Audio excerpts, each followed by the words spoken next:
When we're talking about during pregnancy and then after pregnancy, are there any movements to avoid? I know we kind of mentioned some of them, but I think just kind of brainstorming, during pregnancy movements that we might want to avoid and why. And then same thing, are there specific things during postpartum?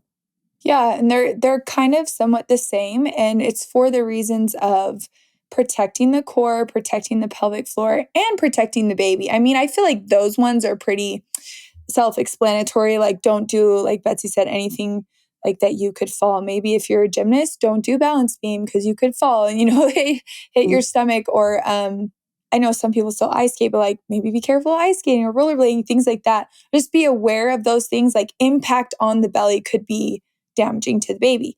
Basically, anything that's high impact, box jumps, jump rope, running, and then anything really overhead where you have to overextend.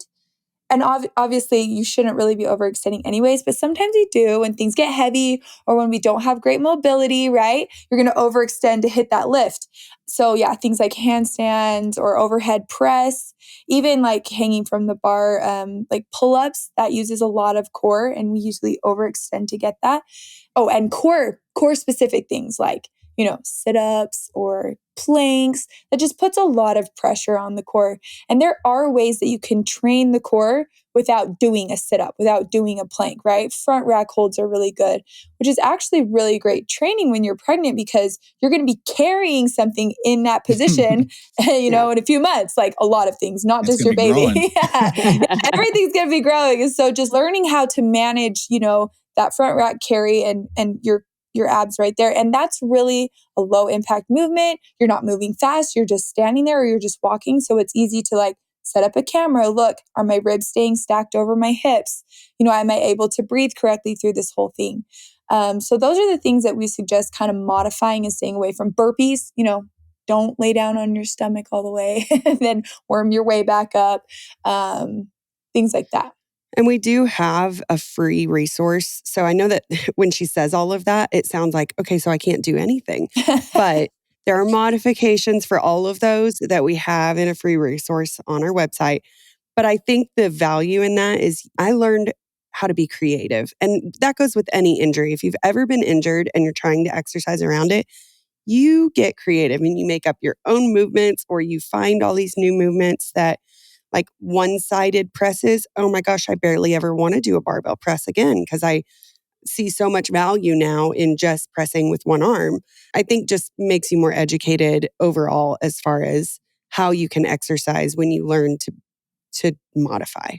When we are talking about core work, is there a specific time during pregnancy that we recommend kind of shying away from that? Is it just like once you find out you're pregnant, okay, like we ain't doing that? Or is there a certain timeline? And then same thing postpartum, when can people kind of, loosely expect to see the return of stuff like that postpartum? For me specifically, I kind of stop anywhere between like 14 weeks, so the end of the first trimester, to about 20 weeks. And usually I just tell myself, because I need a hard and fast rule for me. So I'm like, no, at 20 weeks, I'm just going to stop because it's hard to show up every day and be like, can I do this? Or should I do this? And, It's like the dairy thing. Yeah. So like, yeah, exactly. The dairy thing. Is it okay today?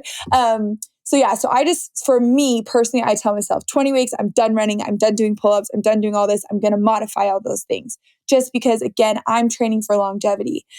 So I think, but as far as individuals, you can look, okay, while I'm doing sit-ups, am I coning? And that's that pressure pushing out against your midline. If you've got like a ridge pushing out, like around your belly button or anywhere in that midline, am I doing that? Or do I feel uncomfortable, really uncomfortable doing that? And that's kind of a hard one because sometimes exercise is uncomfortable. So that's kind of a hard one to say, but really it's like the coning, or can I not breathe through this exercise anymore? Okay, now it's time to kind of back off on that. Do I feel a lot of pounding in my pelvic floor when I'm doing this? Okay, it's time to back off on that. Could you kind of just talk about breastfeeding and lifting and kind of how that handshakes, or does it go together? Does it not? It goes together. I breastfed all my children up to about a year, and you're pretty much still able to do everything. Obviously, if you're super sore from clogged duct or you have mastitis or something, maybe slow down a little bit. Maybe the only thing that's like probably not as fun is like prone bench rows or like rear delt flies where you're just like smashed against the bench. That just does not feel good anyways, but it's worse when you're nursing. Or like if you're really full, like let's say you wake up and your baby is a miracle baby and slept through the night. And you want to get your workout before you feed them, maybe like jump roping just might feel uncomfortable, right? Or running or something like that, just because you're Yeah. bigger and you're extra full.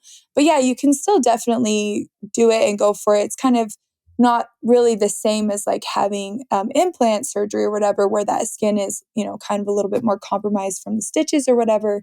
Do you have anything to say about that, Bets?